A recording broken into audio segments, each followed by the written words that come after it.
ನಿನಗಾಗಿ ಭಾಗ 156. ಕಾಂಚನ ತುಂಬ ದುಃಖದಿಂದ ಇದ್ದಾಳೆ. ಅವಳಿಗೆ ಆಗುತ್ತಿಲ್ಲ.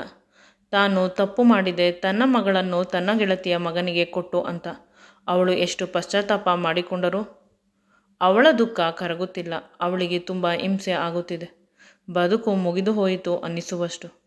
ಆದರೆ ಸೂರ್ಯ ತನ್ನ ಮಗಳಿಗೆ ಮೋಸ ಮಾಡಿದ ಮೇಲೆ ಅವನನ್ನು ನಂಬುವ ರೀತಿ ಇರಲಿಲ್ಲ. ಆದರೆ ತಾನು ಸಾಕಲು ಸಾಧ್ಯವಾಗದ ಕಾರಣ, ಅನಾರೋಗ್ಯದ ಕಾರಣ ಅವನನ್ನು ಸೂರ್ಯನ ಜೊತೆ ಕಳಿಸಬೇಕಾಯಿತು. ತನ್ನ ಮಗಳ ಮರಣದ ನಂತರ ಅವಳು ಬಹಳ ಬೇಗ ಈ ಪ್ರಪಂಚವನ್ನು ಬಿಟ್ಟು ಹೊರಟು ಹೋದಳು. ನಾನು ಮಾತ್ರ ಇನ್ನೂ ಗಟ್ಟಿಯಾಗಿದ್ದೇನೆ. ಇದನ್ನೆಲ್ಲ ನೋಡಲು ವಿಕ್ರಮ್ ಚಿಕ್ಕಮ್ಮ ತುಂಬ ಕೆಟ್ಟವಳು. ಅವಳು ನನ್ನ ಮೊಮ್ಮಗನಿಗೆ ಏನು ಮಾಡುತ್ತಾಳೋ ಅಂತ ಕಾಯುತ್ತಿದ್ದೇನೆ. ನನ್ನ ಬಾಯಿಗೆ ಅವಳು ಸ್ವಲ್ಪ ಭಯಪಡುತ್ತಾಳೆ ಅಂತ ಸಮರ್ಥನೆ ಮಾಡಿಕೊಂಡಳು. ಅವಳ ಕಣ್ಣೀರು ಹೇಳುತ್ತಿರದು. ಅಷ್ಟರಲ್ಲಿ ಒಳಗೆ ದಮಯಂತಿ ವಿಕ್ರಮ್ಗೆ ಹೇಳಿದಳು, ಹೊರಗೆ ಯಾರೋ ಅಳುತ್ತಿದ್ದಾರೆ, ನೋಡಿ ಬರಲ್ಲ ಅಂತ. ಆದರೆ ಅವನು ಅವಳನ್ನು ಬಿಡುವ ಮಾತೇ ಇರಲಿಲ್ಲ. ಅವಳನ್ನು ಗಟ್ಟಿಯಾಗಿ ತನ್ನ ಬಳಿ ಎಳೆದುಕೊಂಡ. ನೀನು ಎಲ್ಲಿ ಹೋಗುತ್ತೀಯ ನನ್ನನ್ನು ಬಿಟ್ಟು? ನೀನು ನನ್ನ ಪ್ರಾಣ ಅಂತ ಹೇಳಿದ. ಆದರೂ ಕೂಡ ಅವಳು ಬಲವಂತದಿಂದ ಅಲ್ಲೇ ಇದ್ದ ತನ್ನ ಬಟ್ಟೆಯನ್ನು ಹಾಕಿಕೊಂಡು ಹೊರಬಂದಳು. ಅಷ್ಟರಲ್ಲಿ ತನ್ನ ಕಣ್ಣೀರನ್ನು ಒರೆಸಿಕೊಳ್ಳುತ್ತಿದ್ದ ಕಾಂಚಳನ್ನು ನೋಡಿ ದಮಯಂತಿ ಪ್ರಶ್ನಾರ್ಥಕವಾಗಿ ಕೇಳಿದಳು, ಏನಾಯಿತು ಅಂತ. ಆಗ ಅವಳು, ಏನೂ ಆಗಿಲ್ಲ, ಇದೆಲ್ಲ ಸಹಜ. ನನಗೆ ನನ್ನ ಸತ್ತು ಹೋದ ಮಗಳು ನೆನಪಾದಳು ಅಷ್ಟೆ. ನೀನು ಬೇಸರ ಮಾಡಿಕೊಳ್ಳಬೇಡ. ನಾನು ಅತ್ತಿದ್ದು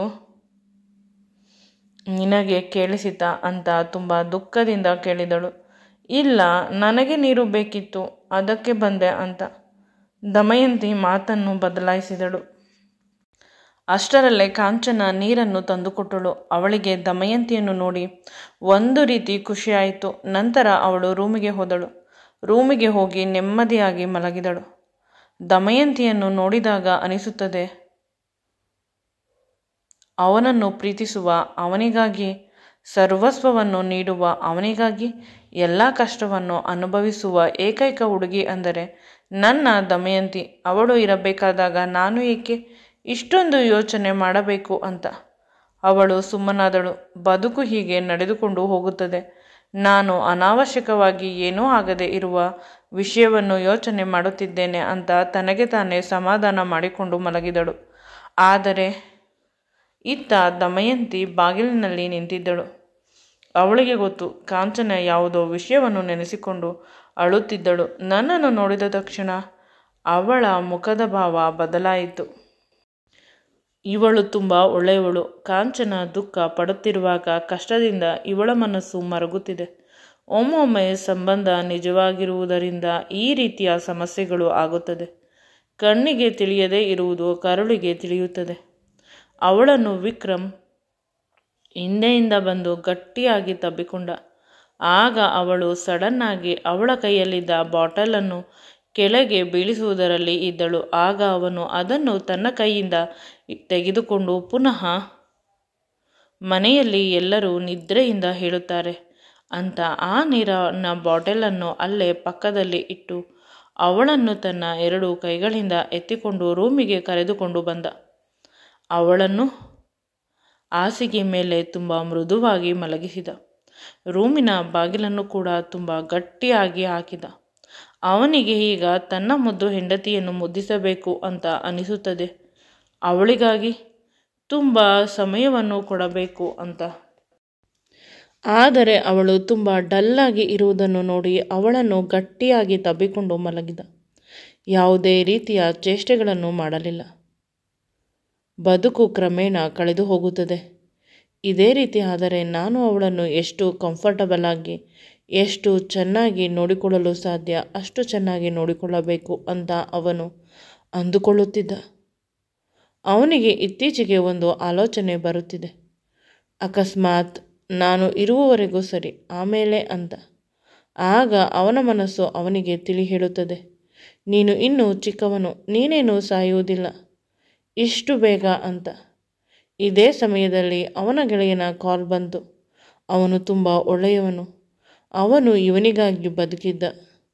ಅವನು ಅಳುತ್ತಿರುವುದನ್ನು ಕೇಳಿ ಫೋನಿನಲ್ಲಿ ಇವನು ಬೆಚ್ಚಿದ. ಏನಾಯಿತು ಅಂತ ಕೇಳಿದಾಗ ಅವನು ಪ್ರತಿ ವಿಷಯವನ್ನು ನಿಧಾನವಾಗಿ ಹೇಳಿದ. ಅದೇನೆಂದರೆ, ನಮ್ಮ ಚೈಲ್ಡ್ಹುಡ್ ಫ್ರೆಂಡ್ ಕಿಶೋರ್ ಆಕ್ಸಿಡೆಂಟ್ನಲ್ಲಿ ಸತ್ತು ಹೋದ ಅಂತ. ಆಗ ಇವನು ಸಡನ್ನಾಗಿ ಬೆಚ್ಚಿ ಏನಾಯಿತು, ಹೇಗೆ ಆಯಿತು ಅಂತ ಕೇಳಿದಾಗ ಅವನು ಎಲ್ಲವನ್ನು ವಿವರವಾಗಿ ಹೇಳಿದ.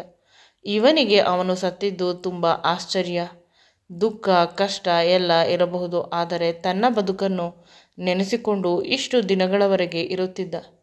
ಭಯ ಇನ್ನೂ ಹೆಚ್ಚಾಯಿತು. ನನಗೆ ಏನಾದರೂ ತೊಂದರೆ ಆದರೆ ನನ್ನ ಹೆಂಡತಿ ಮಗುವಿಗೆ ಯಾರು ಆಸರೆ ಆಗುತ್ತಾರೆ? ಯಾವುದೇ ಕಾರಣಕ್ಕೂ ದಮಯಂತಿಗೆ ನಾನು ಮೋಸ ಮಾಡಬಾರದು. ಅವಳನ್ನು ನಾನು ತುಂಬ ಚೆನ್ನಾಗಿ ನೋಡಿಕೊಳ್ಳಬೇಕು ಅಂತ ಯೋಚಿಸಿದನು. ಅವಳನ್ನು ಮನೆಯೆಲ್ಲ ಹುಡುಕುತ್ತಾ ಕೊನೆಗೆ ಅವಳು ಇದ್ದ ರೂಮಿನ ಕಡೆ ಬಂದ. ಅವಳು ಅವನ ಕಬೋರ್ಡನ್ನು ಕ್ಲೀನ್ ಮಾಡುತ್ತಿದ್ದಳು. ತುಂಬ ದಿನಗಳಾಗಿತ್ತು ಅಂತ. ಈಗ ರಜೆ ತೆಗೆದುಕೊಂಡಿದ್ದಾಳೆ. ಮನೆಯಲ್ಲಿ ಇರೋಣ ಅಂತ ಇವನು ಅವಳ ಬಳಿ ಹೋಗಿ ಅವಳನ್ನು ಗಟ್ಟಿಯಾಗಿ ತಬ್ಬಿಕೊಂಡ. ತುಂಬ ಭಯದಿಂದ ಅವಳು ಗಾಬರಿಯಾದಳು. ಇದೇ ಮೊದಲ ಬಾರಿ ಅವಳನ್ನು ತಬ್ಬಿಕೊಂಡಾಗ ಅವನಿಗೆ ದುಃಖವಾಯಿತು. ಇವಳಿಗೆ ಏನಾದರೂ ನಾನು ತೊಂದರೆ ಮಾಡಿದರೆ ಅನ್ನುವ ಭಯವಾಗಿ ಅವನು, ಅಕಸ್ಮಾತ್ ನನಗೆ ಏನಾದರೂ ಆದರೆ ನೀನು ಏನು ಮಾಡುತ್ತೀಯಾ ಅಂತ ಹೇಳಿದ. ಆಗ ಅವಳು, ನಾನು ನಿನ್ನ ಜೊತೆ ಬರುತ್ತೇನೆ ಅಂದಳು. ಆಗ ಅವನು ಅವಳ ಬಾಯನ್ನು ಮುಚ್ಚಿ ಏನೂ ಮಾತನಾಡದೆ ಅಲ್ಲಿಂದ ಹೊರಟು ಹೋದ. ದಮಯಂತಿ ಭಯವಾಗಿ ಅವನ ಹಿಂದೆ ಹೋದರೂ ಕೂಡ ಅವನು ಅವಳ ಕೂಗಿಗೆ ಕಿವಿ ಕೊಡದೆ ಹೊರಟು ಹೋದ. ಆದರೆ ಇತ್ತ ವಿಕ್ರಮ್ ತನ್ನ ಸೆಕ್ರೆಟರಿ ಜೊತೆಗೂಡಿ ಗಿರಿಯ ಜೊತೆ ಮಾತನಾಡಿ ಲಾಯರ್ ಆಫೀಸ್ಗೆ ಹೋದ. ತನ್ನ ಎಲ್ಲ ಆಸ್ತಿಯನ್ನು ತನ್ನ ಹೆಂಡತಿ ಮತ್ತು ಹುಟ್ಟುವ ಮಗುವಿಗೆ ಬರೆಯಬೇಕು ಅಂತ ಹೇಳಿದಾಗ ಲಾಯರ್ ಏನು ಸಮಸ್ಯೆ, ಏನಾಯಿತು ಅಂತ ಕೇಳಿದರು. ಏನೋ ಒಂದು ರೀತಿ ಭಯವಾಗುತ್ತಿದೆ, ನಾನು ಎಷ್ಟು ದಿನ ಬದುಕಿರುವೆ ತಿಳಿಯದು ಅಂತ ಹೇಳಿದಾಗ ಸ್ವಲ್ಪ ಹೊತ್ತು ಯೋಚನೆ ಮಾಡಿ ನಿಮ್ಮ ಪೇರೆಂಟ್ಸ್ಗೆ ಅಂತ ಹೇಳಿದಾಗ, ನನ್ನ ಫ್ರೆಂಡ್ಸ್ಗೆ, ನನ್ನ ಜೊತೆಯಲ್ಲಿ ಹುಟ್ಟಿದವರಿಗೆ, ನನ್ನ ಜೊತೆ ಕೆಲಸ ಮಾಡುವವರಿಗೆ ಪ್ರತಿಯೊಬ್ಬರಿಗೂ ನಾನು ಏನೇನು ಮಾಡಬೇಕು ಎಲ್ಲವನ್ನು ಕಾಲಕಾಲಕ್ಕೆ ಮಾಡಿದ್ದೇನೆ. ಆದರೆ ನನ್ನ ಪ್ರೀತಿಯ ಹೆಂಡತಿಗೆ ಇನ್ನೂ ನಾನು ಏನೂ ಮಾಡಿಲ್ಲ ಅಂತ ಅವನು ಕಣ್ಣುಗಳನ್ನು ತುಂಬಿಕೊಂಡ. ಆಗ ಅವನ ಪರಿಸ್ಥಿತಿಯನ್ನು ನೋಡಿದ ಲಾಯರ್ಗೆ ಏನು ಮಾತನಾಡಲು ಮನಸ್ಸಾಗದೆ ಅವನ ಪಾಲಿನ ಎಲ್ಲ ಆಸ್ತಿಯನ್ನು ದಮಯಂತಿ ಮತ್ತು ಅವಳ ಹೊಟ್ಟೆಯಲ್ಲಿರುವ ಮಗುವಿಗೆ ಟ್ರಾನ್ಸ್ಫರ್ ಆಗುವಂತೆ ವಿಲ್ಲನ್ನು ಬರೆದುಬಿಟ್ಟ. ಆದರೆ ಇದೆಲ್ಲ ಸ್ವಲ್ಪ ಪ್ರೋಸೆಸ್ ಆಗಲು ತುಂಬ ಸಮಯ ಬೇಕಾಗುತ್ತದೆ ಅಂತ ಹೇಳಿದಾಗ ಅವನು ಅದಕ್ಕೆ ಒಪ್ಪಿಗೆ ನೀಡಿದ. ಆ ಲಾಯರ್ ಇವನ ಅಪ್ಪ, ಅಮ್ಮ ಮತ್ತು ವಿಕ್ರಮ್ 3 ಜನರಿಗೂ ಕೂಡ ಇನ್ವಾಲ್ವ್ ಆಗುತ್ತಾನೆ. ಪ್ರತಿ ವಿಷಯದಲ್ಲೂ ಅವರ ಅಮ್ಮನ ಜೊತೆ ಒಮ್ಮೆ ಡಿಸ್ಕಸ್ ಮಾಡಬೇಕು ಅಂತ ಅವನ ಮನಸ್ಸು ಹೇಳುತ್ತಿದೆ. ಆದರೆ ಇವನು ನೋಡಿ ಅವನಿಗೂ ಕೂಡ ಬೇಸರವಾಗುತ್ತಿದೆ. ಪಾಪ, ಹೆಂಡತಿಯನ್ನು ಪ್ರೀತಿ ಮಾಡುತ್ತಿದ್ದಾನೆ ಅಂತ. ಆದರೆ ದುಡ್ಡು ಎಲ್ಲರಿಗೂ ಬೇಕು, ಅದಕ್ಕಾಗಿ ಕೆಲಸವನ್ನು ಮಾಡುವುದು ಅಲ್ಲವೇ? ವಿಕ್ರಮ್ ಇಲ್ಲಿಂದ ಹೋದ ಸ್ವಲ್ಪ ಸಮಯಕ್ಕೆ ಅವನು ಅವನ ಅಮ್ಮನಿಗೆ ಫೋನ್ ಮಾಡಿ ಎಲ್ಲ ವಿಷಯವನ್ನು ವಿವರವಾಗಿ ಲಾಯರ್ ಹೇಳುತ್ತಿದ್ದಾನೆ. ಅಲ್ಲಿ ಅವನ ಅಮ್ಮ ತುಂಬ ಸೀರಿಯಸ್ ಆಗಿ ಈ ವಿಷಯವನ್ನು ಕೇಳುತ್ತಿದ್ದಾಳೆ. ಈ ವಿಷಯದ ಬಗ್ಗೆ ಅರಿವಿಲ್ಲದ ವಿಕ್ರಮ್ ಕಾರಿನಲ್ಲಿ ಕುಳಿತುಕೊಂಡ. ಆದರೆ ಅವನು ತನ್ನ ಫೋನನ್ನು ಮರೆತಿದ್ದ. ಅವನ ಡ್ರೈವರ್ ನಾನು ತರುತ್ತೇನೆ ಅಂದರೂ ಕೂಡ ಇನ್ನೂ ಸ್ವಲ್ಪ ಏನೋ ಮಾತನಾಡಬೇಕು ಲಾಯರ್ ಜೊತೆ ಅಂತ ಹೇಳಲು ಹೊರಬಂದ. ಇವನು ಲಾಯರ್ ಆಫೀಸ್ನ ಬಾಗಿಲಿನ ಬಳಿ ಬಂದಾಗ ಅವನು ಅವರ ಅಮ್ಮನ ಜೊತೆ ಮಾತನಾಡುತ್ತಿರುವುದು ವಿಕ್ರಮ್ಗೆ ತಿಳಿದು ಭೂಮಿ ನಿಜವಾಗಲೂ ಬಾಯಿ ಬಿಡಬಾರದೆ ಅಂತ ಅನಿಸಿತು. ತನ್ನ ವಿಷಯವನ್ನು ತನ್ನ ಅಮ್ಮನ ಬಳಿ ಹೇಳುತ್ತಿದ್ದಾನೆ ಅಂದರೆ ತಾನು ಏನೇ ಮಾಡಿದರೂ ಲೀಗಲ್ ಆಗಿ ಅದು ತನ್ನ ತಾಯಿಗೆ ಬಹಳ ಬೇಗ ಗೊತ್ತಾಗುತ್ತಿತ್ತು. ಈಗ ಅರ್ಥವಾಗುತ್ತಿದೆ ಅಂತ.